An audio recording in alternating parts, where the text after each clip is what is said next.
ED ഉദ്യോഗസ്ഥർക്കെതിരായ പ്രതിഷേധത്തിനിടെ taxi car തല്ലിത്തകർത്ത സംഭവത്തിൽ ഡ്രൈവറെ സഹായിക്കുമെന്ന വാക്കു പാലിക്കാതെ CPM പ്രതിപക്ഷ നേതാവ് പിണറായി വിജയന്റെ വീടിന് മുന്നിൽ CPM പ്രവർത്തകർ തകർത്ത കാർ ഇപ്പോഴും വർക്ക്ഷോപ്പിലാണ്. അറ്റകുറ്റപ്പണി നടത്തിയതിനുള്ള 2 ലക്ഷത്തോളം രൂപ നൽകാൻ കഴിയാത്തതിനാൽ കാർ പുറത്തിറക്കാനായില്ലെന്ന് ഉടമ ശ്രീകാര്യം സ്വദേശി R. ശ്യാംരാജ് പറയുന്നു. വായ്പയുടെ തിരിച്ചടവ് മുടങ്ങിയതോടെ വാഹനം ജപ്തി ഭീഷണിയിലുമായി. സംഭവം നടന്ന 1.5 മാസം പിന്നിട്ടിട്ടും CITU auto taxi union unit president കൂടിയായ ശ്യാംരാജിനെ സഹായിക്കാൻ CPM നേതൃത്വം തയ്യാറായിട്ടില്ല. കാറിന്റെ ചില്ല് തെറിച്ച് ശ്യാംരാജിന്റെ കണ്ണിനും പരിക്കേറ്റിരുന്നു. ഒരു തൊഴിലാളിയുടെ ജീവിതമാർഗം ഇല്ലാതാക്കിയതിൽ പാർട്ടിക്ക് ധാർമ്മിക ഉത്തരവാദിത്തമുണ്ടെന്നും ഡ്രൈവറുടെ ആശങ്കകൾ പരിഹരിക്കുന്നതിന് ഇടപെടുമെന്നാണ് CPM ജില്ലാ ആക്ടിംഗ് സെക്രട്ടറിയായിരുന്ന A. റഹീം MP അന്ന് പറഞ്ഞത്. എന്നാൽ സംഭവ ദിവസം ഏതാനും നേതാക്കൾ ഫോണിൽ ബന്ധപ്പെട്ടതല്ലാതെ പാർട്ടിയിൽ നിന്നും സഹായമൊന്നും ഇതുവരെ ലഭിച്ചിട്ടില്ലെന്ന് ശ്യാംരാജ് പറഞ്ഞു. വാഹനത്തിന്റെ ഫിറ്റ്നസ് തീർന്ന 2 മാസം കഴിഞ്ഞപ്പോഴായിരുന്നു ആക്രമണം. അതിനാൽ കേടുപാടുകൾ തീർക്കാൻ ഇൻഷുറൻസ് പരിരക്ഷയുണ്ടായില്ല. കാർ ഇല്ലാതായതോടെ ഉപജീവന മാർഗത്തിനായി പെയിന്റിംഗ് ജോലിക്ക് പോവുകയാണ് ശ്യാംരാജ് ഇപ്പോൾ. മെയ് 27 നടന്ന സംഭവത്തിൽ CPM പ്രവർത്തകർ 2 കാറുകൾ ആക്രമിച്ചപ്പോൾ കൂടുതൽ കേടുപാടുകൾ ഉണ്ടായത് ശ്യാംരാജിന്റെ വാഹനത്തിലാണ്. 3 വനിതകളടക്കം 5 ഉദ്യോഗസ്ഥരാണ് വാഹനത്തിൽ ഉണ്ടായിരുന്നത്.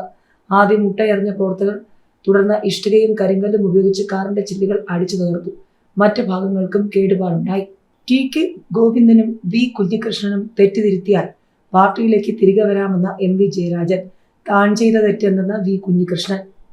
തെറ്റുതിരുത്തിയാൽ TK ഗോവിന്ദനും V. കുഞ്ഞികൃഷ്ണനും പാർട്ടിയിൽ വരുന്നതിൽ തടസ്സമില്ലെന്ന് സംസ്ഥാന സെക്രട്ടേറിയറ്റ് അംഗം MV ജയരാജൻ. പാർട്ടിയെ വെല്ലുവിളിച്ച് പുറത്തുപോയ MV രാഘവനെ വരെ അവസാന കാലത്ത് സ്വീകരിച്ചിട്ടുണ്ട്. നയപരമായി തെറ്റ് പറ്റിയെന്ന് കരുതി ഒറ്റപ്പെടുത്തി മുന്നോട്ട് പോകില്ലെന്നും പയ്യന്നൂരിൽ പാർട്ടി സ്ഥാനാർത്ഥിയെ മാറ്റിയാൽ ജയിക്കുമെന്നുമായിരുന്നു MV ജയരാജൻ കണ്ണൂരിൽ ഒരു അഭിമുഖത്തിൽ പറഞ്ഞത്. താൻ ചെയ്ത തെറ്റ് എന്തെന്ന് ജയരാജൻ പറയട്ടെ, എങ്കിലും മറുപടി പറയാനാകുമെന്ന് V. കുഞ്ഞികൃഷ്ണൻ തിരിച്ചടിച്ചു. താൻ പറഞ്ഞത് പാർട്ടി തിരിച്ചറിഞ്ഞല്ലോ, അതിൽ സന്തോഷമുണ്ടെന്നും അദ്ദേഹം കൂട്ടിച്ചേർത്തു.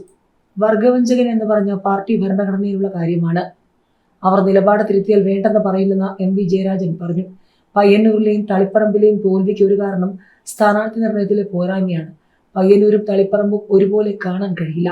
പയ്യന്നൂരിൽ മറ്റൊരാളെ സ്ഥാനാർത്ഥിയാക്കിയിരുന്നെങ്കിൽ ജയിക്കാമായിരുന്നുവെന്നും MV ജയരാജൻ പറഞ്ഞു. പയ്യന്നൂർ എപ്പോഴും ജയിക്കാവുന്ന മണ്ഡലമാണ്. തളിപ്പറമ്പ് ഇപ്പോൾ അങ്ങനെയല്ല. SIR-ന് ശേഷം തളിപ്പറമ്പിൽ UDF മേൽക്കൈയുണ്ടെന്നും അദ്ദേഹം കൂട്ടിച്ചേർത്തു. അതേസമയം TK ഗോവിന്ദനെ വീട്ടിൽ സ്വീകരിച്ച വിനോദിനിയെ MV ജയരാജൻ വിമർശിച്ചു. ഒരാൾ വീട്ടിൽ വന്നാൽ പുറത്താക്കാൻ കഴിയില്ല, എന്നാൽ സ്വീകരിച്ച് ആനയിച്ചത് ശരിയല്ലെന്നാണ് വിമർശനം. മുഖ്യമന്ത്രി വലിയ ഡീലുണ്ടാക്കി. വിഴിഞ്ഞം കരാറിലൂടെ ലഭിക്കുന്ന ആനുകൂല്യം VD സതീശന്. കടുത്ത ആരോപണവുമായി CPM കരാർ റദ്ദാക്കണമെന്നും ആവശ്യം. വിഴിഞ്ഞത്തെ അദാനി MSC ഓഹരി കൈമാറ്റത്തിൽ കടുത്ത ആരോപണവുമായി CPM. മുഖ്യമന്ത്രി VD സതീശൻ കൃത്യമായി അജണ്ട വെച്ച് പ്ലാൻ ചെയ്ത സംഭവമാണ് വിഴിഞ്ഞത്ത് നടന്നതെന്ന് CPM സംസ്ഥാന സെക്രട്ടറി MV ഗോവിന്ദൻ ആരോപിച്ചു. വിഴിഞ്ഞം പൂർണ്ണമായും കൈയടക്കുക എന്നുള്ളത് MSC കമ്പനിയുടെ താൽപര്യം. കരാർ റദ്ദാക്കണമെന്നും MV ഗോവിന്ദൻ ആവശ്യപ്പെട്ടു. വിഴിഞ്ഞം കരാറിലൂടെ ലഭിക്കുന്ന ആനുകൂല്യം VD സതീശൻ ഉൾപ്പെടെയുള്ളവർക്കാണ്. അദാനി MS കമ്പനി എന്നിവരുമായി മുഖ്യമന്ത്രി വലിയ ഡീൽ ഉണ്ടാക്കിയിരിക്കുന്നതായി MV ഗോവിന്ദൻ ആരോപിച്ചു. കരാർ വിഷയത്തിൽ രാഹുൽ ഗാന്ധി മറുപടി പറയണമെന്നും അദ്ദേഹം കൂട്ടിച്ചേർത്തു. ഉപനേതാവ് വിഷയം ചർച്ച ചെയ്ത് ആവശ്യമായ നിലപാട് സ്വീകരിക്കുമെന്നും CPM. മുൻകാലങ്ങളിൽ കീഴ്വഴക്കമനുസരിച്ച് പ്രതിപക്ഷ ഉപനേതാവ് പദവികൾ കഴിഞ്ഞ കാലങ്ങളിലെല്ലാം CPM-നായിരുന്നു. വിഴിഞ്ഞത്തെ ഓഹരി കൈമാറ്റം നിയമവിരുദ്ധമെന്ന് പ്രതിപക്ഷ നേതാവ് പിണറായി വിജയൻ നേരത്തെ വിമർശനം ഉന്നയിച്ചിരുന്നു. 25%-ലധികം ഓഹരി കൈമാറ്റം വേണമെങ്കിൽ സംസ്ഥാന സർക്കാരിന്റെ മുൻകൂർ അംഗീകാരം ആവശ്യമാണ്. അതാണ് കരാറിലെ വ്യവസ്ഥ. സംസ്ഥാന സർക്കാരിന്റെ അറിവോടെയുള്ള നീക്കമാണ് നടന്നതെന്ന് പിണറായി വിജയൻ ചോദിച്ചു.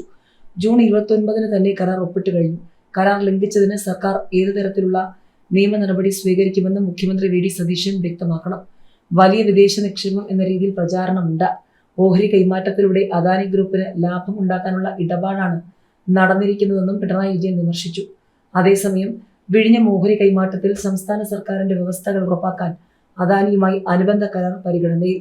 വിദേശ നിക്ഷേപം സ്വീകരിച്ച് ഓഹരി കൈമാറാനുള്ള അദാനി വിഴിഞ്ഞം പോർട്ടിന്റെ നടപടിയിൽ അതീവ ശ്രദ്ധയോടെയാണ് സർക്കാരിന്റെ തുടർ നടപടികൾ. MSC കമ്പനിയുടെ ഓഹരി പങ്കാളിത്തത്തിനായി അദാനി നൽകിയ അപേക്ഷയിൽ സർക്കാർ വിശദ പരിശോധന നടത്തും. ഓഹരി കൈമാറ്റത്തിൽ സർക്കാരിന്റെ വ്യവസ്ഥകൾ ഉറപ്പാക്കാൻ അനുബന്ധ കരാർ പരിഗണനയിലുണ്ട്. എംപവേർഡ് കമ്മിറ്റിയുടെ ശുപാർശയ്ക്ക് ശേഷമായിരിക്കും അന്തിമ തീരുമാനം. MSC കമ്പനിയുടെ ഓഹരി പങ്കാളിത്തത്തിനായി അദാനി നൽകിയ അപേക്ഷയിൽ സമഗ്ര പരിശോധനയ്ക്ക് ഒരുങ്ങുകയാണ് സർക്കാർ.